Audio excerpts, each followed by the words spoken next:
thank you for coming. I'm Michelle Yeager, this year's Student Body President. It's a pleasure to host this year's 4th District Forum. I believe that it's very important for everyone who can vote to make an informed decision before they cast their ballot. This event is a benefit to the student body and to the larger community alike. It gives them the chance to make an informed decision come this November. I'd like to thank our sponsors, the Tri-City Regional Greater Pasco Area and West Richland Chamber of Commerce, the Tri-City Herald, the League of Women Voters of Benton and Franklin Counties, Richland City View TV, Charter Communications, and Columbia Basin College. And I'd also like to introduce our panelists. We have Rufus Friday, the publisher of the Tri-City Herald, Dennis Shannon of KONA Radio, and Whitney Ward from Keeper TV. And this is Judy Goldberg from the League of Women Voters, and thank you for everyone for showing up tonight. Thank you, Michelle. This evening's forum is being presented by the Tri-City Coalition, the sponsors Michelle just named. We thank the student body of CBC for hosting. My name is Judy Goldberg, and I'm a member of the League of Women Voters of Benton and Franklin Counties. Let me introduce our candidates for the 4th Congressional District. Alphabetically, Jay Clough, Democrat.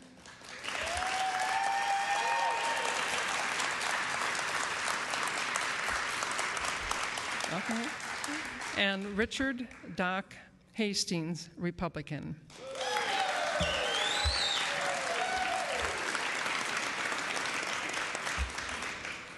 Before we go further, first thing you need to do is turn off your cell phones. Your conversation could be recorded over the PA system, so please turn them off. The following format will be followed. Each candidate will have 2 minutes for an opening statement. The order of the speakers has been determined by a toss of the coin. Questions will then be asked by our distinguished panelists, and then a written question submitted by the audience. Question period will be repeated as time allows. Note cards are being handed out to the audience for written questions. Please raise your card when you have completed writing your questions, and they will be picked up by members of the coalition. Candidates will be given an opportunity to answer each question. 2 minutes are allowed for an answer. The first respondent can then have up to a minute for a rebuttal. At the end of the time period, candidates will then have 2 minutes for closing statements. Tonight's forum is being broadcast live on KONA Radio and taped by Charter Communications and Richland City View TV. A member of the League of Women Voters will serve as timer. A 1-minute paddle will be shown first, a 15-second, and then stop. For the speakers, when the timer indicates there is 15 seconds left, there is no need to stop talking in the middle of a sentence, but please wrap up what you're saying at that time. With a toss of the coin, we will begin tonight with Richard Doc Hastings. Mr. Hastings. Thank you. In January of 2009, Nancy Pelosi was elected Speaker of the U.S. House of Representatives, and Barack Obama was sworn in as our president. While I didn't vote for either one, I respected the country's choice in the election of 2008. America was promised hope and change, but it only took a few short weeks until the real Obama-Pelosi agenda became clear. First, it was the $800 billion stimulus spending bill, followed by the $800 billion cap-and-trade national energy tax, another Wall Street bailout, the auto bailout, and a bailout for the states. Oh, and let's not forget Obamacare, the trillion-dollar big government takeover of our healthcare system. The Obama-Pelosi agenda has turned into a cascade of big spending, big government, and a refusal to listen to the will of the American people who oppose those policies. I'm standing strong against this agenda. I voted against all of the bailouts, and I will vote to repeal Obamacare. When I ran my family's small business right here in Pasco, I learned how hard work, low taxes, and freedom create jobs. I believe the worst thing that we can do in a recession is to raise taxes, but that is exactly what Obama, Pelosi, and my Democrat opponent want to do by refusing to extend all of the Bush tax cuts. Not extending all of these tax cuts would mean a massive tax increase in January. The death tax would be reinstated. The marriage penalty would be back. The child tax credit would be cut in half, and income tax rates would go up for every taxpayer. Making this tax relief permanent would help businesses expand and create jobs. So I look forward to discussing all of these issues and other issues in more details tonight. And I would like to thank the panelists for being here and for those that are sponsoring this debate. Thank you.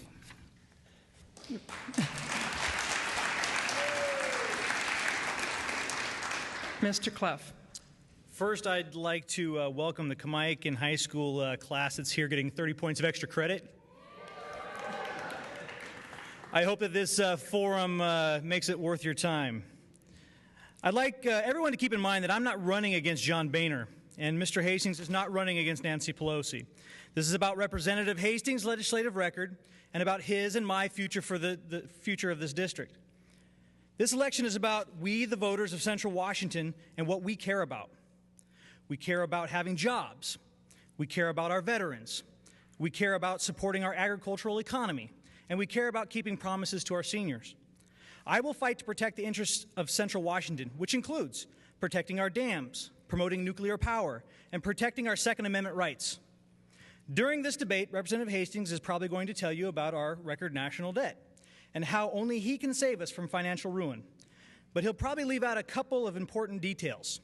For example, from 1995, when Mr. Hastings took office and the Republican Party took Congress, until 2006, when the Democrats took Congress, the national debt increased by 170%. That's $3.5 trillion. Representative Hastings has been trying for months to tie Nancy Pelosi and Harry Reid around my neck. But the fact of the matter is, after a decade and a half of too much spending and not enough leadership, Representative Hastings looks a heck of a lot more like Harry Reid or Nancy Pelosi than I do. Since the beginning of this year, I've been to every committee in the district multiple times. I've knocked on thousands of doors and driven tens of thousands of miles. I've talked to anyone who wanted to hear me and listened to everyone who wanted to tell me something. I've done this to provide an example of the type of representation we could have. A representative that cares more about his district than their career. A representative that cares more about good policy than about partisanship. And a representative that cares more about doing the people's work than about doing their party's bidding. Thank you very much.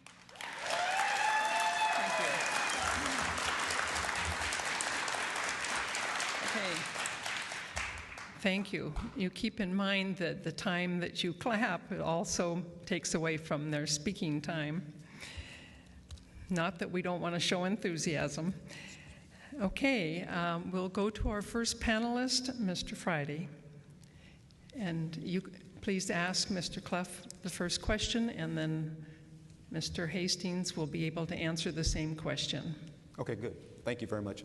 My first question is, both of you happen to be military veterans, and I'd like you to talk about your position on the military's don't ask, don't tell policy. Well, the very first question that I ever received when I started this race was this question. And I'll tell you the answer that I gave to that reporter. I think that most combat veterans would be offended at the idea that their professionalism would be affected by someone's sexuality. I'm an infantry Marine. I'm a professional. I was trained well to do a job. And I think that it's ridiculous to think that if I'm in a foxhole, whether or not someone else is doing something in their bedroom that I don't do or don't agree with is going to affect my ability to do my job. I'm a Marine, and I will do my job. And I think that's the end of the story.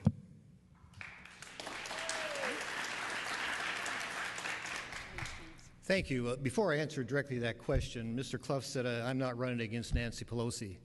Yes, I am running against Nancy Pelosi in the Democrat Congress. The fact is, Mr. Clough cannot run away from the fact that he is supporting the Obama-Pelosi agenda. As far as don't ask, don't tell is concerned, I favor don't ask, don't tell. The military has been absolutely consistent on this fact that it causes potential morale problems.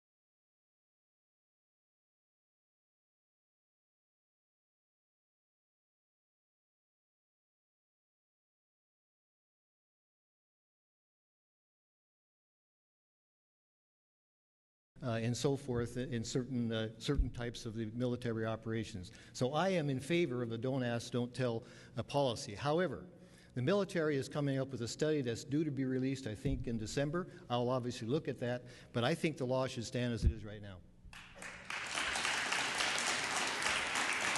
Right back. First, I'd like to say I'm not running away from Nancy Pelosi. I will support anyone that has good policies for this district, and I will oppose anyone that doesn't, and that has nothing to do with party. As far as don't ask, don't tell, there was another policy that would have hurt morale in our military, and that was the segregation or desegregation of our military way back in the 60s. And they had the exact same excuses then that they're having right now, and I think our troops will be just fine.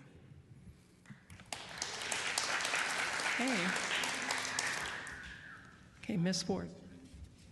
My question is with regard to immigration, obviously a very difficult topic in this entire country, but especially here in Central Washington. There is an established Hispanic population. So I'd like to know where you both stand on the issue and how you think changes to the immigration law could benefit us here in this district.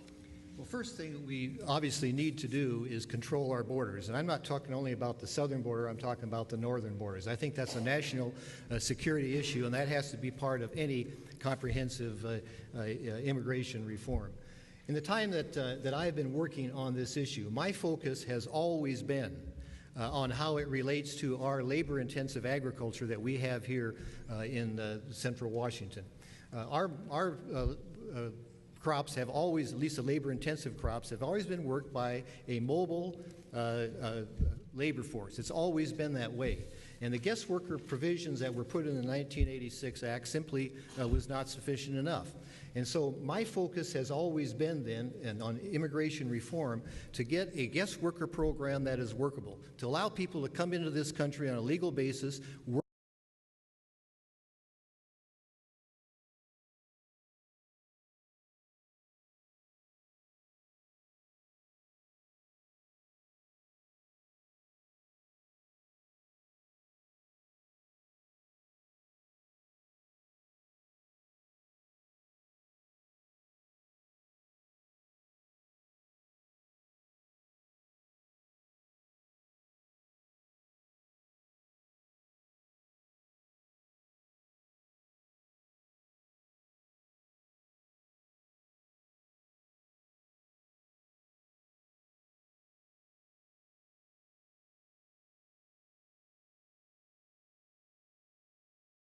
crops and go back home if they choose. I think that is the proper way in order to deal with this immigration reform. The sad problem is that in the last 4 years, there has not even been a hearing in the House on this issue with the Pelosi-led Democrats. There hasn't even been a hearing on this issue. But I think that the focus, and my focus will always be for the economy in our area, and that focus ought to be a workable guest worker program. I think it's great that he's so focused on this. I'd actually like to see him propose a bill on this issue because he complains a lot that no one does, and that's actually his job. So I will say that I agree with a lot of what he's saying. I agree that the first step is our borders, and that's a national security issue that has very little to do with immigration, actually. But one effect that it will have if we pass a comprehensive immigration reform is to bring a lot of people out of the shadows. It will lower crime rates simply because people won't be afraid to talk to policemen anymore. When a crime happens in their communities, they're more likely to report those crimes if they know they're not going to get arrested if somebody shows up to their house. So that's one thing. Also, I think that it's important that we have guest worker programs. So, like Representative Hastings said, that people can come and go, because we have an artificial population of folks in this country that would very much like to go home after the growing season, but they're afraid if they do, they won't be able to come back. So that's my answer. I would just like to say we need to recognize that the greatness of our country is that we are largely a country based on immigrants coming to this land of the free. And so we ought to look at that from a positive standpoint and not a negative standpoint. But there are proper procedures by which people should come to our country, and so that should be our immigration policy. Okay. I have a question regarding the federal stimulus spending. I know the leadership in the Republican Party has been very critical of the Obama administration's handling of stimulus money, and they would like to see any unspent money, and that would include Hanford cleanup funds, be returned to help pay down the debt. Do you favor that idea? I absolutely do not, because I work with people that are benefiting from that stimulus money. I have plenty of coworkers that would not be at Hanford and contributing to our local economy if it were not for that stimulus project. Not to mention the fact that we have accelerated the cleanup project out at Hanford by years. And the faster we accelerate the process, the faster that we can invite private companies to come in and hopefully, in my opinion, set up manufacturing hubs in this area to offset the jobs that are going to be lost when Hanford starts to ramp down. So I absolutely do not favor returning stimulus money. We need to let it run its course, let it create jobs, let it help our communities, let it help our small businesses in these tough economic times.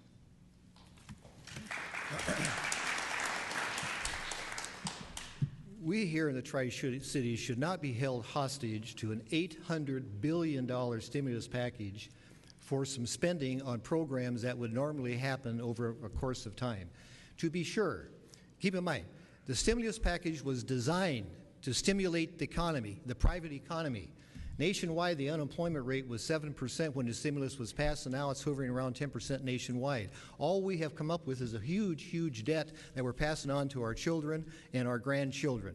I think that is exactly the wrong way to go. And ironically, in the paper just last week, there was a news story that said that out at Hanford, they're opening up a job source site for those workers when stimulus dollars end. I thought the stimulus dollars were supposed to create permanent jobs.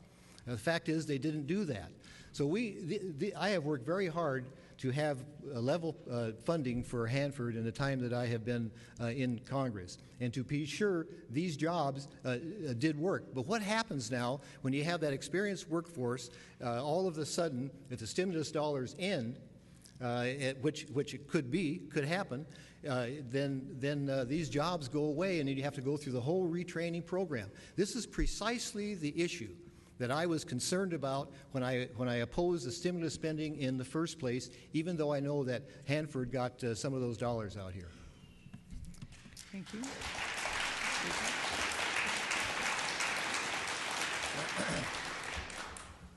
I think it was interesting that when the stimulus bill was being passed, Representative Hastings' argument for not, to avoid layoffs out at Hanford was to not to create the jobs in the first place.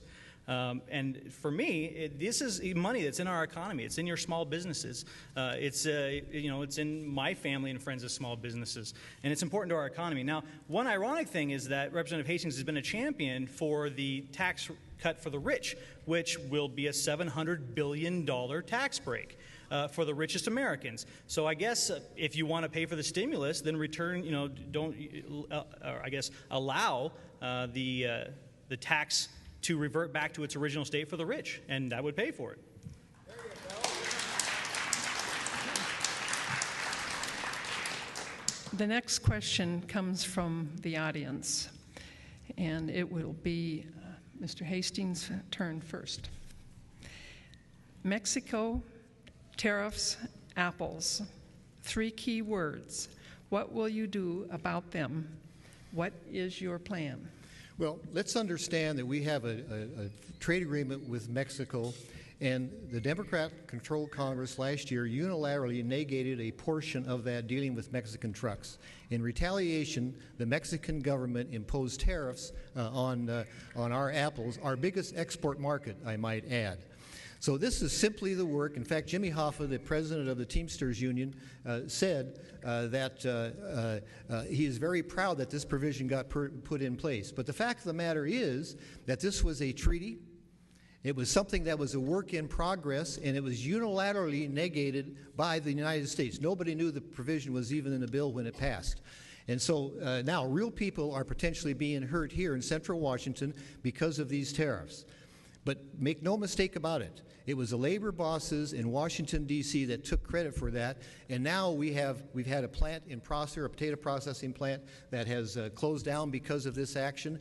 And because our market now has a 25% tariff, that could hurt our compatibility with other, especially South American countries. So we will be harmed here. Why? Because the labor bosses did not want to have Mexican trucks on a pilot program come into the United States. I think that is wrong, and it should be corrected. Thank you.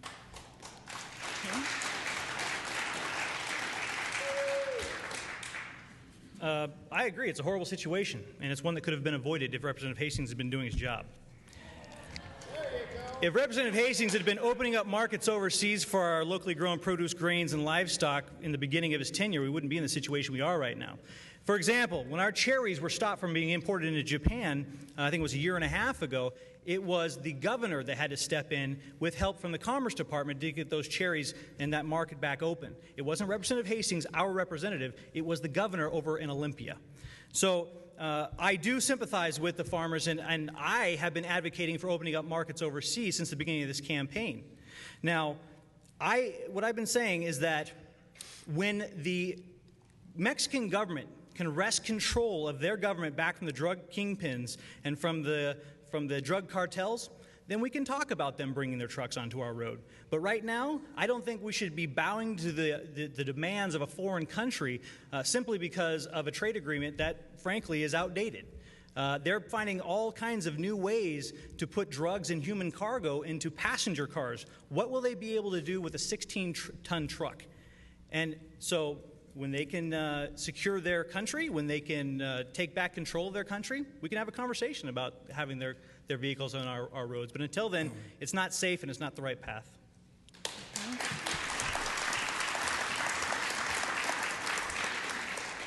Well, apparently his answer is to cave into the Teamsters Union and tell our growers to go sell your apples someplace else. For goodness sakes. What sort of an answer is that? The point is that this issue is hurting our growers here in this area because that is a large market, particularly for apples. But I find it rather curious too that gentleman talks about opening trade agreements. Yet we can't. There are 3 trade agreements that are pending right now. We can't even get a vote on that on the House floor. I think it would pass because of the Pelosi leadership. She won't even bring these votes to the floor. And those votes would largely benefit our agriculture community. But it just seems to me that in this case here, okay, I'll cave into the Teamsters Union. They can have it, and we just have to go sell our apples someplace else. I think that is a short-sighted response. Excuse me. Excuse me. Excuse me, sir. Would you please give us a little quiet here, please? We will go back to our panelists, and Mr. Friday and Mr. Clough will be the first person to answer. Okay, thank you. Mr. Clough, what is your position on the current health care reform that is now in law, that's signed into law primarily along partisan lines? What's your position? My position is that I'm not happy with it. To be frank, I'm not happy with it because it only addresses one of many different issues of our rising healthcare costs. It addresses the insurance problem, and that's I think accounts for something like 3% of our overall healthcare costs. But it doesn't address tort reform. It doesn't address pharmaceutical companies that are abusing us. And so I would like to see a plan that incorporates all 3 of those things Because right now we have doctors that are living in fear that if they prescribe the wrong drug or they do the wrong procedure or if they don't do a procedure, they're going to get sued. And we have a system right now where pharmaceutical companies are marketing directly to consumers who are not doctors, most of them. And so when you go into your doctor's office and you say, I want whatever drug, your doctor has a choice. He can give you that drug, or he can allow you to go down the street to somebody else. Or he can not give you a drug, and maybe you'll get sick, and then you'll sue him. So I think all three of those things are necessary in order to have a comprehensive health care reform bill, so I'm not happy with the way it was handled. But I will be fighting to make sure that those other aspects of what I consider to be necessary to be included in any future legislation. Before the question is kicked over to Congressman Hastings, would you have voted for it? The current bill? Yes. Thank you. Okay. Thank you. When he was asked this, I'm glad that my opponent said that, because he was asked if he would have voted for the bill, and he said absolutely when it passed the House.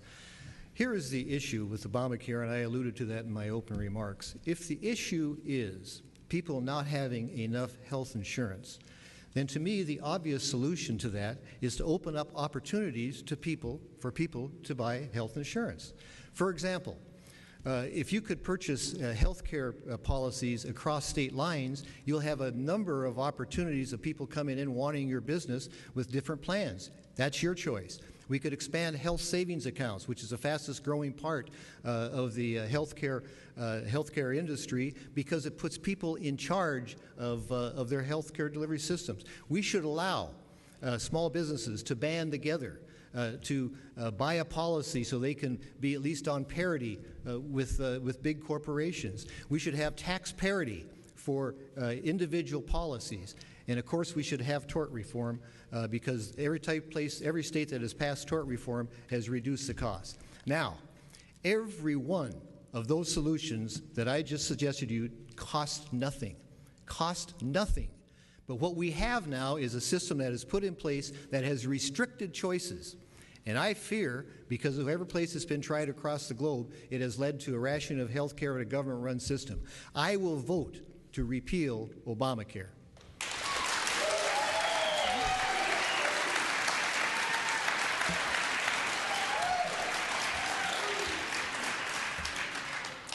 I think it's great that he wants to allow corporations to do the right thing. Unfortunately, there are 19,200 people in this district alone, 19,200 people in this district alone, that even if they were millionaires could never get insurance because they have pre-existing conditions. And he hasn't given us a solution for that. As far as going across state lines, I'm all for it, as long as there's parity. Because right now, every one of you probably have a credit card, or maybe some of you don't, but all those credit cards, they are coming from one or two different states. And why is that? Because those states have the laxest laws. So if we're going to have a cross-state line commerce of healthcare, there needs to be a parity as far as what's available. Now, I will tell you that there are 107,000 people in this district that don't have health care, and there are $63 million of uncompensated care to our local clinics and hospital. And guess what? Every one of you in this audience are paying for it either directly or indirectly every time you pay your premium. So we can either solve the problem or we can keep using partisanship to stall this issue, but eventually we have got to solve this problem.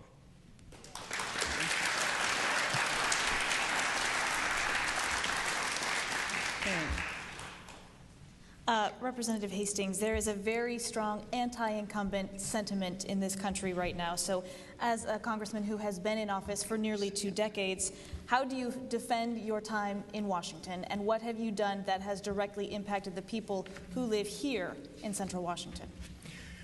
Well, first of all, the mood of the country is, while all incumbents have to be judged every 2 years, and listen, that's the way our system is, and I have been very pleased in the time that I've been in office that the people have returned me to office. But I can tell you who is really at risk in this election. It is the people across the country that have supported the Obama-Pelosi plan that has led our country into these huge, massive deficits that we have in this country. And I just think that's why we have these midterm elections. I said in my opening statement that I respect the people American people that made a choice in 2008. That's the way our system is. But the beauty of our system is we have these checks and balances. And the checks and balances, for the first checks and balances, are the midterm election. That's why this election, in my view, is nothing more than a referendum on Obama's first 2 years in office. But let me list some of the accomplishments that I have mentioned and go directly to your question. When the 300 area was transitioning, there was hundreds of scientific jobs that were at risk at PNNL. I assisted in that easy transition, and no jobs were lost whatsoever. I was the author of the legislation that created the Office of River Protection so we could focus on the tanks and get that radioactive waste out and vitrify it and send it to Yucca Mountain. I was the author of legislation that created the market access program, which is extremely important for our agriculture industry to market crops overseas. There are a number of these issues, and I am very, very proud of my record in the time that I have had the privilege to serve you in Congress.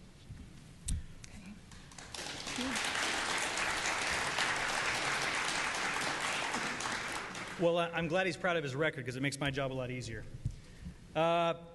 Representative Hastings doesn't like to talk about this very much, but he voted 5 times in 6 years to raise our debt ceiling. The debt goes to your children and my children and our grandchildren. That is Representative Hastings' voting record. Representative Hastings has passed and been signed into law a total of 6 bills in 16 years. That's his voting record. He has written and passed the House 82 bills. I'll give him that. 82 bills, and only 6 of those were bipartisan enough to get past the Senate. So if we're going to talk about legislative record, then we should also talk about what leadership role he's been playing in D.C. He holds no leadership within his own party, even though he has seniority. Although there are other members that have less seniority that hold leadership, like, for example, Kathy McMorris Rodgers, his seatmate. He does not hold any serious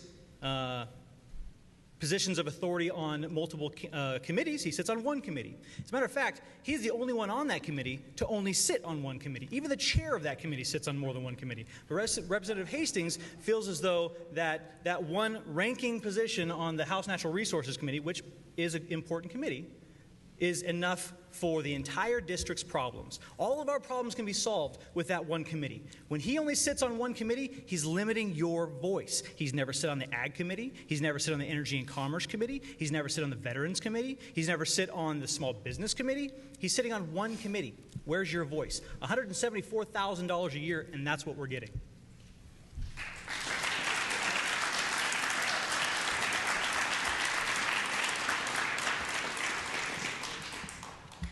What hasn't been pointed out, which is only part of the story, in the late 90s, we ran surpluses, and I proudly supported those surpluses. We paid that down $500 billion in debt. Then came 9/11, and we were attacked. And I felt it was important from a national security standpoint, because the economy shuttered. I felt it was important that we beef up our security to secure our country. And so I voted for spending, deficit spending. But there was a reason. It was for national security purposes. You tell me what the reasons are to run out a stimulus package of $800 billion, cap and tax of $800 billion, maybe a second stimulus, all of the bailouts. All of these are the issues, of course, that is not being discussed, at least in length, like they should be. But I will say this. There is nowhere near the deficits that we ran secure in our country after 9/11 that even come close to these trillion-plus dollar deficits back-to-back that we have. That's what this election is about. Okay.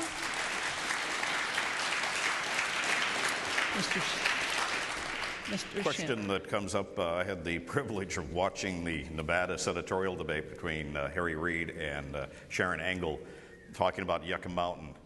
And he basically said that Yucca Mountain is dead as an issue, that it's not going to resurface again. He says Nevada never made any money off of Yucca Mountain, and the future of Yucca Mountain as a wayside is gone. What would you do to correct that, or to in fact provide the kind of legislation that would make sure that we at least maintain some traction in terms of getting the issue solved with regards to nuclear waste? I actually work in the field, so I understand the science of it. And I'll tell you that President Obama and Senator Reid are absolutely wrong on this issue. And in fact, I wrote a piece on this on my website, and I encourage you to go check it out. I wrote it months ago about this issue. It goes into detail why it's so important that we keep Yucca Mountain open. And Nevada did get a lot of money and a lot of jobs from that. And they are now reneging on their promise because it's politically inconvenient for Senator Reid. Now, I will tell you that I am the very first one to point out the problems with my party using politics over science. I am not an overtly partisan person. I am someone that believes in policy over politics. And so this is an issue where my party is absolutely wrong, and I have told them that. What I would do is continue to fight for Yucca Mountain. It's not dead until they tear the thing down. I'm going to continue fighting for it and making sure that there is a place for our spent fuel, because if we don't solve this problem within the next 10 years, we will have overflowing fuel pools all over this nation. We have a lot of waste, and we need to do something with it, and we cannot wait another 30 years for them to decide on another place and to build it.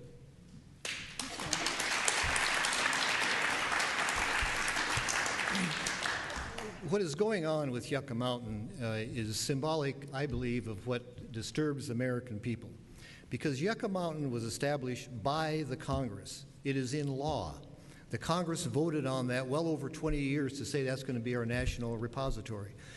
I can understand maybe people in Nevada not being all enthralled with that, but it is the law. It is the law. And so for this administration to try to unilaterally, if you will, take the law in their own hands and say this is not the repository is just simply wrong. Now, Dennis, the question you ask is what can we do about that?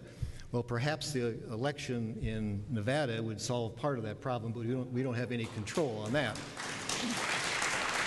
But I am pleased with the bipartisan support that I have had in my opposition to this. Case in point, the individual that I beat in order to win this, when I won the first election here, and I had a joint news conference earlier this year at Hanford because he and I agree, Mr. Inslee, he and I agree on this issue with Yucca Mountain. I co-authored an amendment with the Democrat chairman of the Budget Committee to make sure that Yucca Mountain would be in place, and we were even denied the opportunity to debate that on the floor.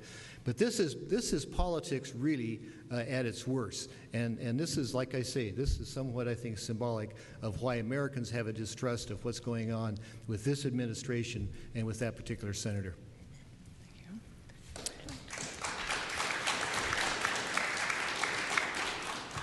I was in an interview with Mr. Shannon a couple of months ago, and I also applauded Representative Hastings' efforts in making sure that we are fighting to keep that facility open. But I want you to keep in mind that the answers that you're hearing today from that side are almost entirely partisan. And the answers that you're hearing from me are almost entirely bipartisan, because I believe very strongly that you cannot do anything in this country to the level that we need to get our country back on track unless you are able to reach across the aisle. There's no doubt anymore why he's only passed 6 bills. You cannot pass bills if you don't reach across the aisle. And if every answer he's going to give tonight is going to be based along partisan lines, well, that's what you're going to get.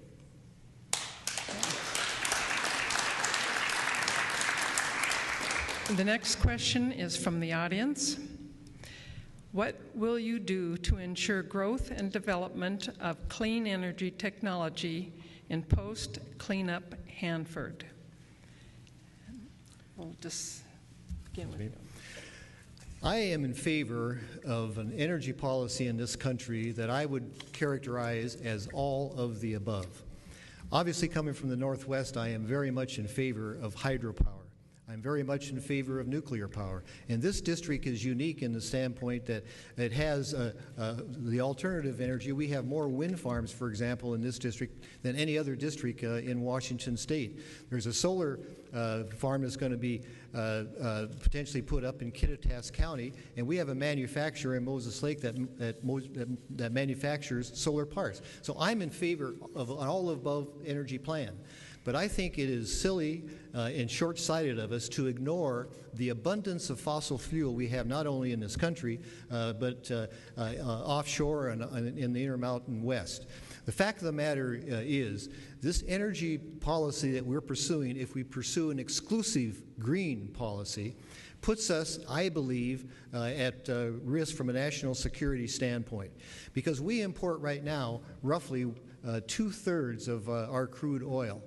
And 45% of the international oil is controlled by OPEC. If they turn off the spigot, what does that do to our national security and our economy? So I think what we need to do is to utilize all resources. And that certainly means drilling offshore, it means drilling in Alaska, but it includes, obviously, an all-of-the-above energy plan. I think that is by far the best plan for America.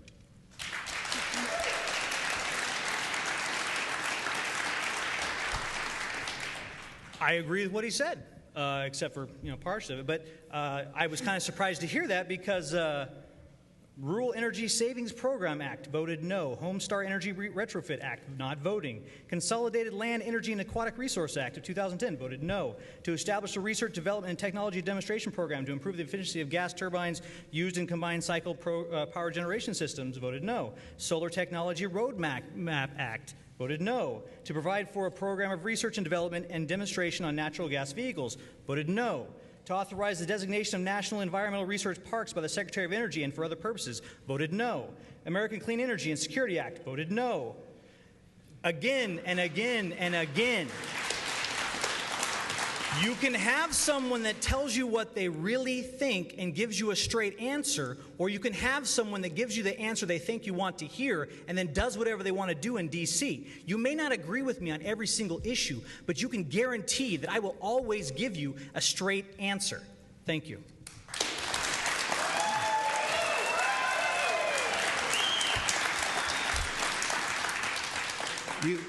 You forgot to mention I voted against the $800 billion cap-and-trade national energy tax, too. Which I'm against. Probably every one of those bills that was cited were designed to make winners and losers in our energy market. I am one that believes that there are two ways you can affect an outcome. You can mandate or incentivize. Virtually everything that has come up on energy policy from the Pelosi-led Congress has been mandates, not incentives. I believe in markets. I believe people should go out and take a risk if they think their energy supply is better and go out and try to sell it on the marketplace. That's much better because the consumer always gets the best deal of that because the consumer can pick and choose what energy source they want. I think it's wrong, and again, this is one of the problems that's coming from Washington, D.C. We are mandating everything to everybody with the idea that you don't have any idea to make decisions on your own. I think that's wrong. Thank you. Mr. Friday. Thank you. This is for Mr. Clough. I guess it can go for both Congressman Hastings as well. What are the top 3 goals that you would pursue if elected for this district? The very first, and I've been talking about this from the very beginning, is bringing green energy manufacturing to the district. And that would mean solar panels. That would mean biomass. That would mean nuclear research. That would mean windmill technology. Right now we're buying a lot of those technologies from overseas, and overseas economies are destroying us in technology. They're just outpacing us because we haven't put the money into research. And so my first priority would be to bring green energy manufacturing jobs to the district in places like Tri-Cities, and that open land that we've been able to clean up accelerated because of the stimulus package. That's one area. There are areas in Sunnyside and Moses Lake that would be great locations. We have the manpower, we have the brain power, we have the natural resources, we have the cheap energy, and I think we could very easily attract private corporations to come here and do business with us. The second thing I want to do is to open up overseas markets for our agricultural products. I've lived in foreign countries where protectionism is very much a daily aspect of their economy. We have allowed countries like China and Korea and Japan to maintain trade imbalances, some for the sake of post-Korean War or post-World War II helping their economies. And I think it's time for those things to end. And I think it's time to more forcefully ask China to revalue their currency that makes our products more attractive to their consumers, and also to expand broadband communication services into rural communities, helping your kids and my kids to compete on a level playing field with children from Beijing, Tokyo, Seattle, and to help small businesses in those communities to compete in a global economy as well.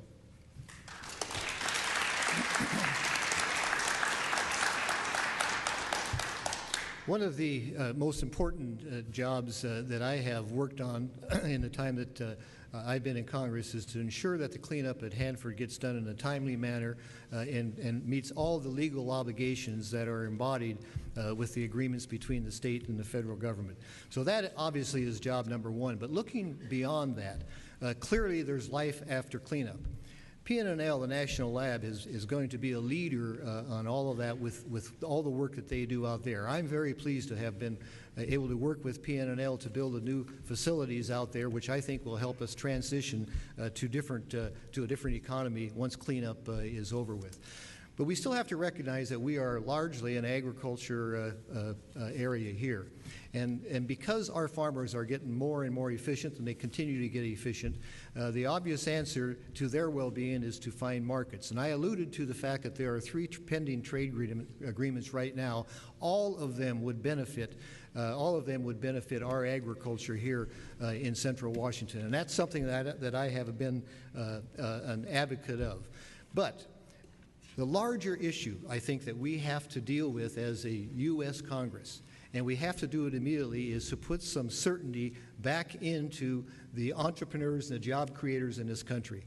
And we do that by making our tax code a permanent tax code, and we do that by extending the Bush tax cuts so that people can keep more of their money to invest as they see which, so our economy can grow.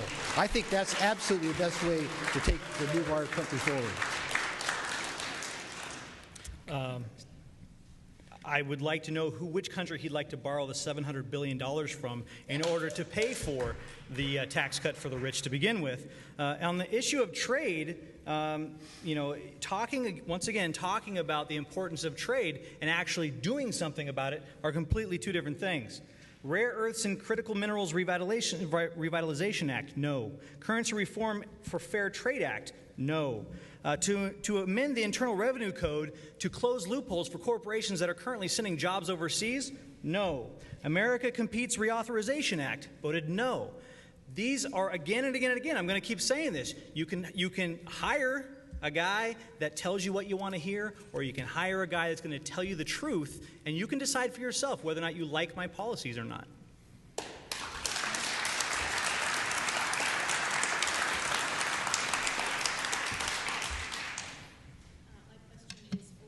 Candidates, do you believe in term limits?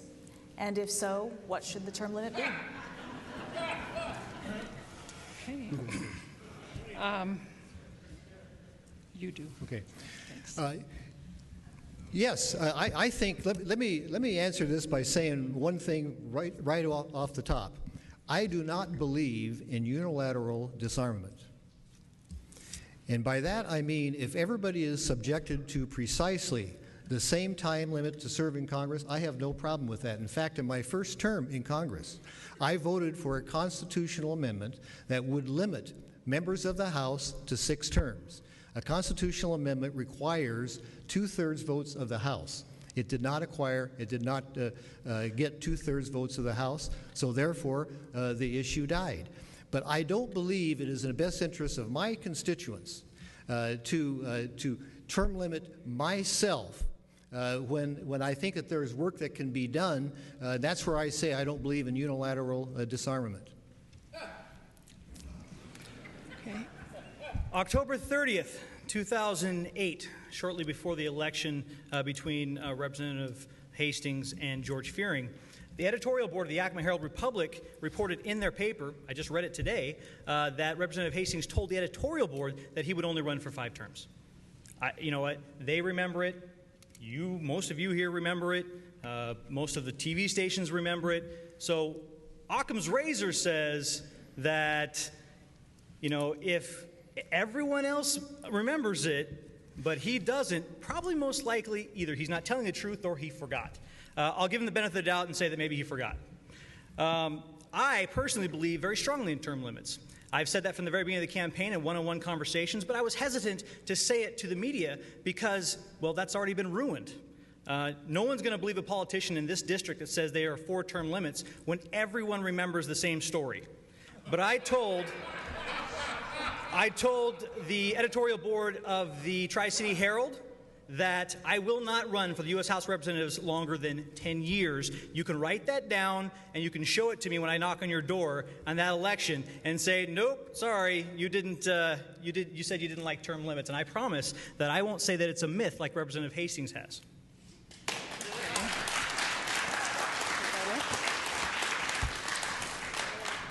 If anybody should know what I said, you would think it would be me, don't you?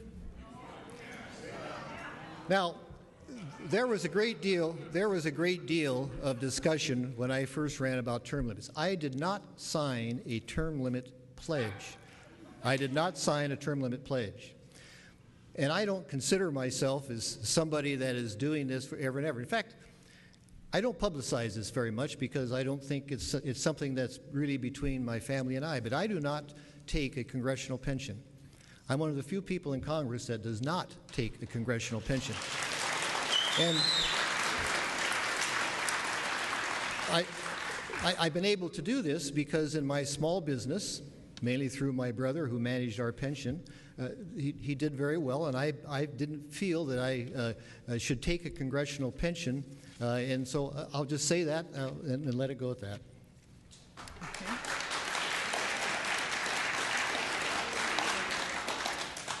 Okay, Mr. Shannon. This question deals with earmarks. We heard a lot about this in just about every political race in Washington State.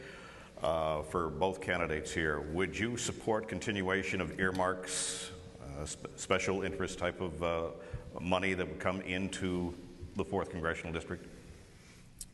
First, I'd like to address the last comment by Representative Hastings. He says he doesn't take a congressional pension from the U.S. government. He does take one from the state government, from his time in the state legislature. So if you don't believe me, go online and check. He does take a state pension. Anyway, as far as earmarks go, I've said from the beginning, I'm on principle not really for earmarks because I believe if you have a bill that you want to pass, you should get on the floor and you should fight for it. You should build consensus within among your peers, and you should fight for the bill in the House. Now, there are some earmarks that are necessary because they're so narrowly focused, and some of those would be for Hanford or for agricultural products.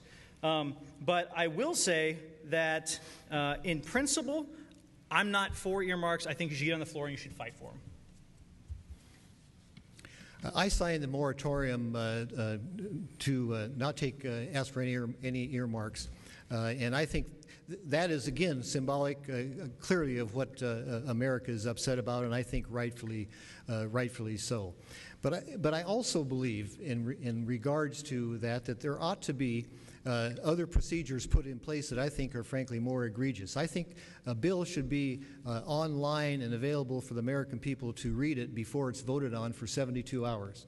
That simply hasn't been done, and I think that's egregious. If we're going to have transparency in our government, then I think that we have to allow the American people to know what we are doing before we do it. I think the 72-hour layover period is exactly the right way to go, and it's something that I'll certainly be pushing when we get back in Congress. Okay. The next question. Don't I get a... Oh, yeah, okay. Sorry. I would like to say that I agree with the 72 hours, and I will also be doing that. Now, as far as another thing I didn't mention is that I also feel very strongly that if the earmark is not germane to the bill it's attached to, it should not be part of the bill. Just for everyone's reference, though, we can talk about being against earmarks all day long until we're blue in the face. But fiscal year 2010, Representative Hastings, 29 earmarks, $26,425,100. Fiscal year 2009, 28 earmarks, $24,422,250. Fiscal year 2008, 35 earmarks, $23 million, $526,300, for a total in just the last 3 years for $74,373,650. So if we're going to start talking about the budget and we're going to talk about how fiscally conservative we are, perhaps we should reevaluate his stance on earmarks.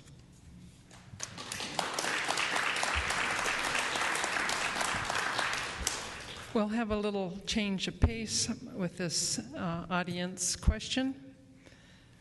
What will you do as our representative to ensure arts education in our schools and arts in our community? And we will begin with Mr. Hastings. Well, there are some federal programs that deal with that, but I'm going to be very honest with you. We're going to have to look long and hard at all of these programs to see if they are something that truly should be a function of the federal government, or should it be a function of state government, or in fact should they be a function of local governments. And why do I say that? I say that because we are running tremendous deficits, as I mentioned before, trillion-dollar deficits the last 2 years. I think what we have to do is absolutely prioritize our spending, and I think all programs need to be looked at very, very closely. And I think that those programs ought to be looked at, and the reason I opened up the response on which level of government should be responsible, because a lot of the government spending in Washington, D.C. now is something that historically has been better administered at the state and local level. So I think everything has to be looked at, but I acknowledge that there are programs on the federal level that do deal with arts. But I think it's important for us to once again think long-term fiscal health of this country. Because if we don't do this as soon as possible, we are not going to have, next generations aren't going to have all the benefits that we have had for those of us that are sitting here.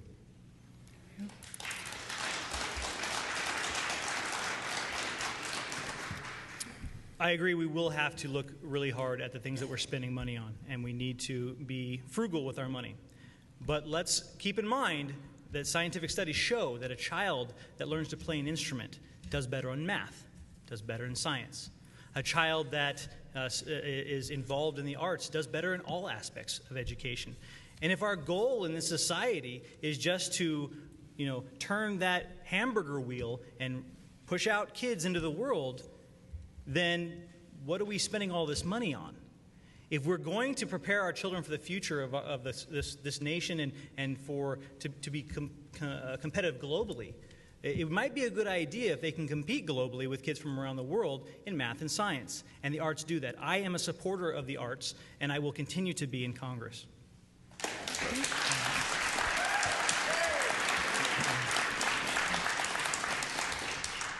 I would just once again reiterate that it's long past due for us to take a long look at a number of programs on the federal level. And as I mentioned, I think it needs to start sooner rather than later. Okay. Thank you. We'll go to Mr. Oh. I get a rebuttal. I think he was a rebuttal. Right. Yeah, it was his rebuttal. Yeah. It was his rebuttal. If you want me to talk more, I can, but, Mr. Friday. The United States, now in its 9th year of fighting in Iraq and Afghanistan, the longest wars in American history. Why isn't Iraq and Afghanistan not a part of the campaign issues amongst you? And specifically, Mr. Clough, your party has been fairly vocal about an exit strategy. Where do you stand in regard to an exit strategy versus no exit strategy for Iraq and Afghanistan? And the same question for you, Congressman Hastings. Well, first I want to say that I don't get my policy directly from the federal Democrats. I decide what I think is best for the district. So that in mind, you say that I haven't been talking about this during the campaign, but I guess that depends on how you define the campaign. Every door that I've gone to, and I've gone to thousands of doors and held, dozens and dozens of town halls, and this issue has come up quite a lot. And as far as the Iraq and Afghanistan wars go, Iraq, I don't think was a just war. I don't. I think Afghanistan was. Afghanistan was a just war. We were attacked and we needed to solve that problem. But we took our eye off the ball and went into Iraq and spent way too much money doing next to nothing. Where are we right now? We're still having bombings. We're still having infrastructure being blown up left and right in Iraq. We are no further ahead than where we started. And in most cases, we're farther behind in Iraq. As far as Afghanistan is concerned, like I said in the very beginning, I was all for this. And I've actually been supportive of this conflict even up until now. I think it's time to draw down, but I believe in the mission.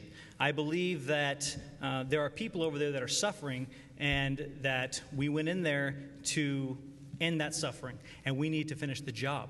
But I see no plan for how exactly that's going to work. And 10 years on, the generals on the ground are saying that they are still just now learning about the culture. And if you're just learning about the culture 10 years after a conflict begins, I think it's probably time that you reevaluate your strategy. That being said, I'm a Marine. I'm an infantry Marine. I understand the importance of national security. And those countries both pose now a very big threat. And Afghanistan did pose a threat, or still does pose a threat, and did at that time as well. And so I think it's important that we secure as best we can, but that we get an exit strategy as soon as possible and get out of those areas, because we're not doing any good there.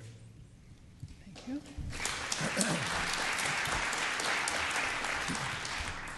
All wars are very, very difficult for the American people. But let's not lose sight of the fact that over 9 years ago, we were attacked by a radical Islamic terrorist. And we made the determination that we were going to win that war, and we are going to fight them on their turf and not on our turf. So we have been 9 years now that we have not been attacked. These are difficult times. There's absolutely no question about that. But let's look at what has happened in Iraq. Iraq was governed by a dictatorship for some 30-some years. They have now had a series of elections. To be sure, they're having difficulty standing up a government right now. But they have had at least 3 nationwide elections. If we can put a country that elects its leaders right in the middle of the Mideast, which would happen if they can form their government and continue governing themselves, that's a plus, not only for the United States, but for all of the world, because this is the center of where a lot of this foment has been coming from. Afghanistan is a little bit more difficult. There's no question about that. But I think we've got probably the best general of modern times over there leading the charge. General Petraeus has proven that he has the leadership skills as he had in Iraq. Hopefully he can be successful in Afghanistan. But I think that one of the things that we need to be always cautioned about here, and that is not sending a signal to our enemies that we are backing up. Once we send a signal to our enemies, that just emboldens them to do us harm in other ways. So we need to win over there. I trust our military leadership within that theater, and I certainly hope that they are successful. We owe that to our men and women that are sacrificing, potentially sacrificing their lives for our way of life. We owe them that.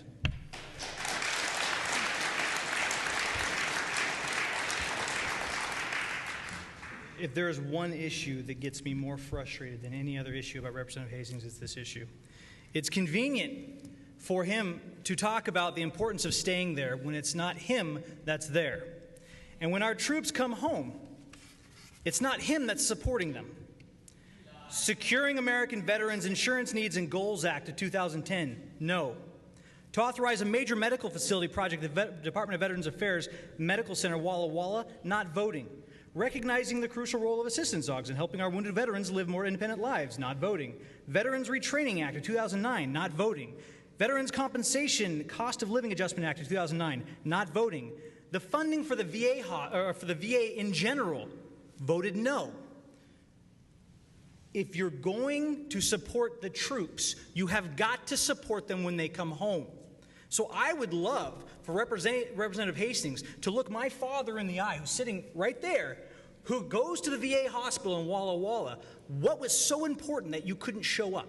What was so important that you couldn't show up to cast that vote? Maybe you were sick. And I would like to know why the bill was so bad that you couldn't fund the VA. Thank you.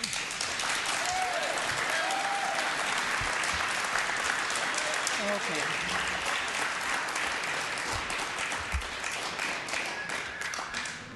Ms. My Ward. question is for Mr. Clough. Oh. He started. Sorry.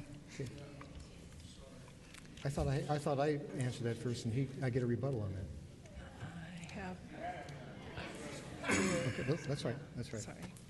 My question is for Mr. Clough. You have criticized your opponents nearly 2 decades in office, but as a person who has no political experience, why should voters trust that you can go to Washington and be able to get things done? Sure. In June of 2009, not a single person in this district, save probably my family and friends, knew who I was. And now I'm standing in front of you debating Representative Hastings. How did that happen? I'm off now. That happened with hard work. Sorry. That happened with getting out and talking to folks at their door, the way that a House of Representatives, a representative should be doing it. That's what the House of Representatives is for. It's supposed to be citizens of the community that are the voice of the community. That's how the Founding Fathers, that's how they set it up. That's how it's supposed to be. They're not supposed to be career politicians. They're supposed to be people that represent you. So how do I think that I can go to Washington, D.C. and get things done? By working just as hard, if not harder, than I've been working since June 2009 to get to the point that I am right now at 34 years of age.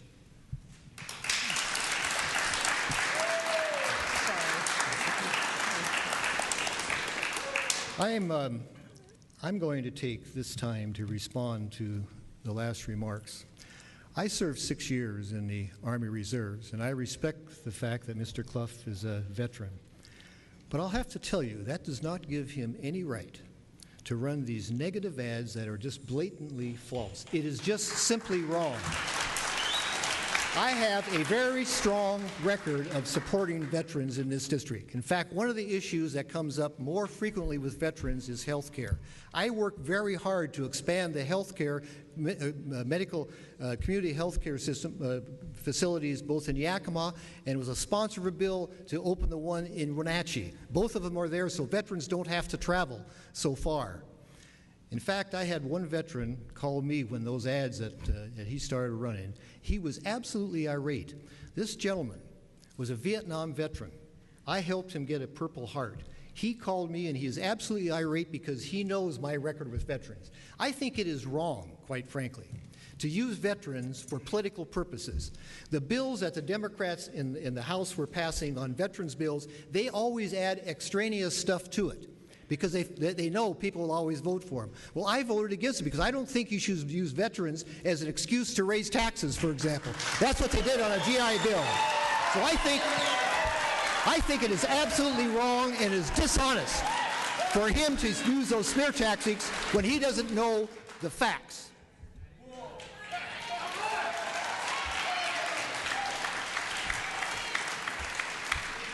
I'm pleased to hear that he's against adding things to bills that aren't part of it, which is why I was surprised that he voted against the James Zadroga 9/11 Health and Compensation Act. And the excuse for not passing that act was that he couldn't add amendments to it. This is the kind of doublespeak that you're getting. Now, if we want to keep talking about the military, the National Defense Authorization Act of fiscal year 2011 voted no. To amend the Internal Revenue Code of 1986 to provide earnings and assistance and tax relief to members of the uniformed service, voting no. You can get one answer on the stage today, and you will get another answer in D.C. And if you don't like my answers, at least I'm telling you what I think. Okay. The next question will begin with you. I'm sorry. Yes, Mr. Shannon. We have talked a lot about our commitment in both Iraq and Afghanistan. I'm wondering both your positions here regarding securing our own borders here at home. I don't think we've done a good job of it at all. I don't see Congress attempting to find a solution. What would be your solution? What would you say needs to be done to make sure our borders are secure? Well, the first thing, I mean, obviously we need to secure our borders, and I alluded to it earlier when we had the question on immigration reform. It's a national security issue. There's no question about that. And I supported, for example, all of the bills that led to building fences and facilities on the border. I supported that. I think border security is extremely important. But there are a variety, I guess the short answer to that is that we need to recognize that our borders need to be secure both on the southern border and the northern border. Because we are finding, for example, and it happened in Port Angeles about 1.5 years or 2 years ago, where somebody was coming in. So that should be job number one, is securing our borders. And again, this issue has always been debated as it surrounds the immigration issue, and I made my remarks earlier regarding that.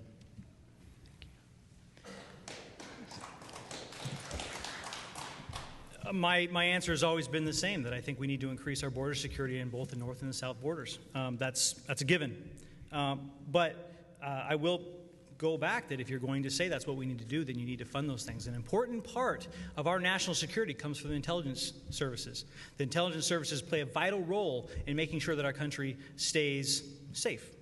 And Representative Hastings voted against the appropriations bill for our intelligence services. He voted against the Department of Homeland Security Appropriations Act of 2010 and the Supplemental Appropriations Act of 2010. I believe that it's very, very important that we increase the number of border agents and increase the security and technologies along our borders to secure those borders, and that's a national security issue. Like I said when I was talking about immigration, that it's not an immigration issue, it's a national security issue. But again, I will tell you, if you ask me a direct question, I will give you a direct answer, and I will always answer your questions. But I will not tell you something here that I'm going to say differently at someone's doorstep when I'm knocking on their door, or in a town hall in Wenatchee, or in Washington, D.C. If I tell you what I'm saying now, you can be sure that I will say the exact same thing in D.C.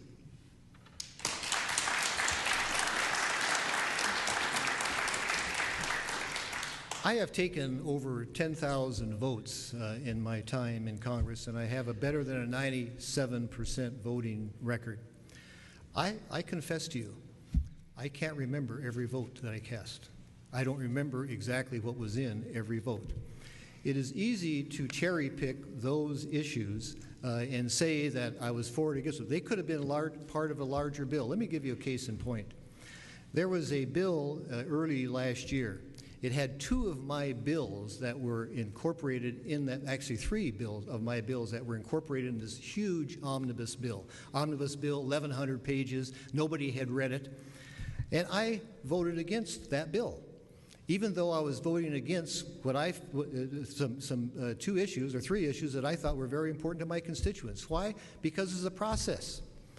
And when we hear these attacks throwing these things out, I confess, I don't remember all of those bills, but I will say this.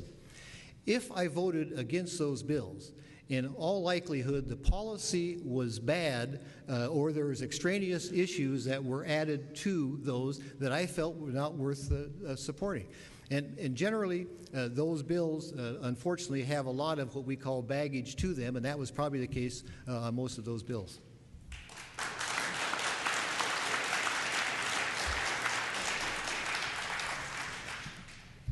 It looks like this will be the last question, and it's a question from the audience. And we will begin with Mr. Hastings. How will you guarantee Social Security benefits for seniors that they have worked for and were promised? I actually believe it's my turn. Well, we got off here. Okay. All right. Sorry. Nope, it's okay. Social Security is a contract, and there's been a great deal of discussion about Social Security, particularly for the younger generation. So let me make this point explicitly clear. Any reform of Social Security that would benefit our younger generation, and we need to do that because the younger generation knows. You talk to people 35 and younger, and they will tell you, even though 15% of their payroll tax, they know that Social Security in its current form simply won't be there the way it is currently. So any reform has to be specifically this: those that are in the system, you don't change the rules. Let me repeat that. Those that are in the system, you don't change the rules. Case in point, my mother is 96. It'd be unconscionable to change Social Security rules.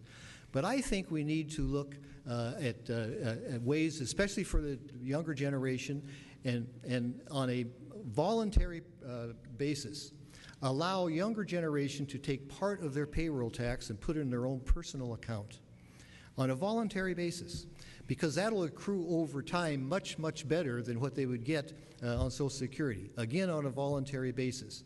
But Social Security needs to be reformed because it simply won't be there for the younger generation. That is not an idle threat. Unfortunately, it is the fact. But the first principle is you do not change Social Security for anybody that is in the system.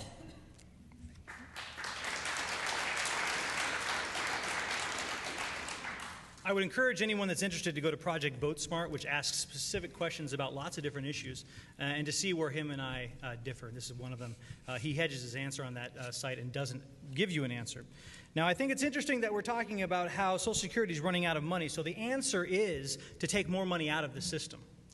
Now, for the people that are retired right now, your benefits are being paid by people like myself that are still in the workforce.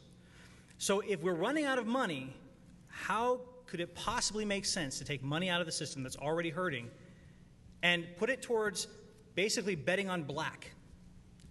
Now, if you think that's a little bit of hyperbole, okay, fine. 2004, 2005, we had this discussion, and it was resoundingly rejected. And thank goodness that it was, because you remember what happened starting in 2006. The stock market tanked. Where would that 15% for your sons and your daughters, maybe even you in the audience that are still working, where would your retirement money be right now? It would be invested in, I don't know, AOL? That didn't work out so good. Maybe it'd be invested in Enron. That didn't work out so well. So it's interesting that the answer to our problems is to put more money into the system that almost destroyed our economy. Now, I want everyone to be very clear that I'm not cherry-picking any votes. Every vote that I've talked about, save the one I just said, the 2004 Medicare vote, is from this session, because I felt very strongly that it's not fair to cherry-pick. Every single vote that I've talked about tonight came from 2009, 2010 legislative period. So if he can't remember bills he did 2 months ago, which one of the bills I referenced was from September, then I don't know what to tell you. Okay, this is just the last 2 years. So I am for securing Social Security. I'm not for any changes to the Social Security system. I believe that it's important to secure those benefits for everyone in our society.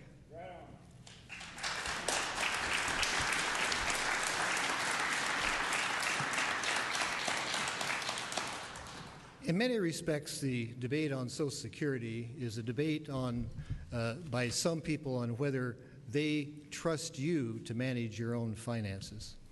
I think the American people are inherently smart and they can manage their own finances. In fact, that has been proven over and over. In the early 1980s, before individual retirement accounts were put into place, the debate back in Washington, D.C. is, oh, we can't trust the American people to make their own investments. They simply don't have the knowledge to do so. Well, the fact of the matter is, since IRAs have been put into place, over half the American people are invested one way or the other. And even with the downturn in this recession, there is inherent trust in the markets, because if you haven't looked at the stock market lately, it has gone up because people want to invest and better their ways. We need to trust the American people, and especially the younger generation, to make those voluntary decisions, not the government telling them what they have to do. That's the answer to Social Security.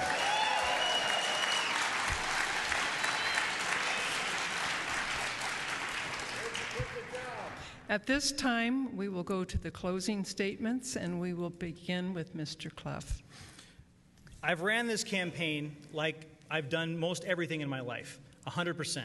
I went to every community in this district multiple times, knocking on doors and holding town halls, making myself available to answer questions just like you've asked today.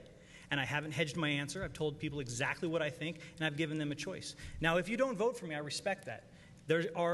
There are differences in opinion, and that's okay. If you find two people that agree on everything, you're probably talking to a robot or a liar, and that's okay. Now, I think it's important, myself, that your elected representative is willing to work that hard, that your elected representative is willing to talk to everyone. I've been to Republican events, Democratic events, independent events, Tea Party events. I've gone everywhere. Anyone invited me to something, I went there. I was even invited to the John Birch Society, but they never followed up, so I didn't know where to go. But I will talk to anyone, and that is what I bring to this race, is that I am not a party hack. I want to serve you. That's all I want to do. I want to make this place better for you. Now, I want to make it clear, I don't want to spend your money. I don't want to tell you how to spend your money. It would be easy if I was talking about you taking the money and investing in an individual corporation. But that's not what happened with our recent downturn in the economy. What happened was we had bankers and Wall Street executives that were finding nifty new ways to invest your money, like in mortgage-backed securities and new financial instruments that you have no control over. It doesn't matter if you're a smart investor or not. Very, very smart investors went bankrupt. We do not want to invest your future and your children's future into a system with inherent and serious risks that you have no control over. Even they have no control over. They don't understand the system that they're using. That's why they have computers do it for them. And those computers messed up, and we almost paid the ultimate price for it in the Great Depression. Thank you.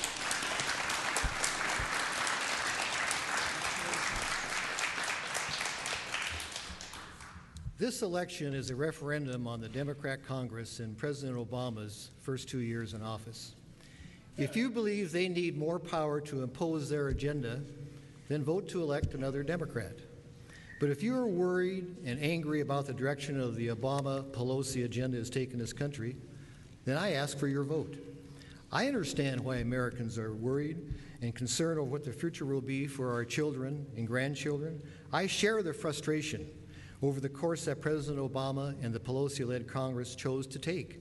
They chose to ignore our economy and job creation and instead dedicated themselves to imposing their big spending, big government agenda on the American people. Compare the two of us and where we stand on the issues. I oppose the liberal mindset that government spending creates jobs. That's why I voted against the stimulus spending bill.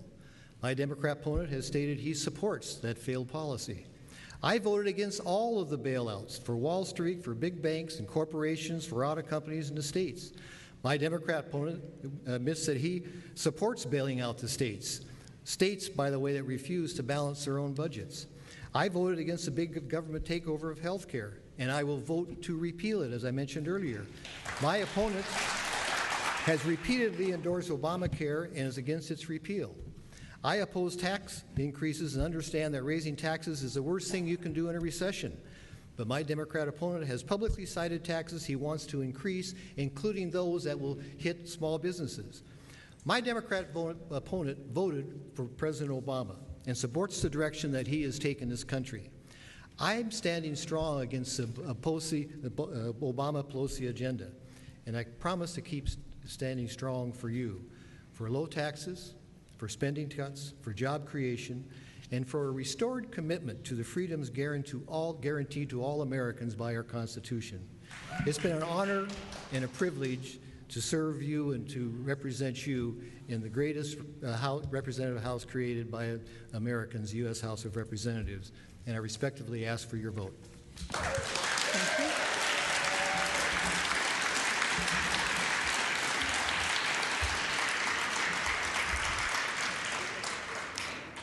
Views expressed tonight are those of the candidates, not of the sponsoring organizations.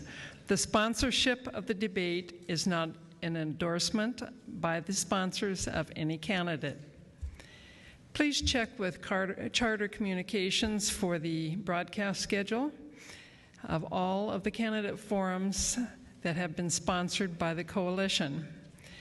Our many thanks to you, the audience, our panelists, Mr. Friday, the Tri-City Herald, Ms. Ward from Keeper TV, and Mr. Shannon from Kona Radio.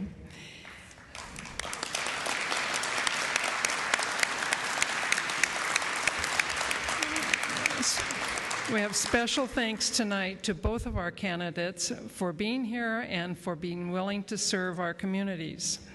We thank the student body of CBC for hosting and the Tri-City Coalition for presenting the forum.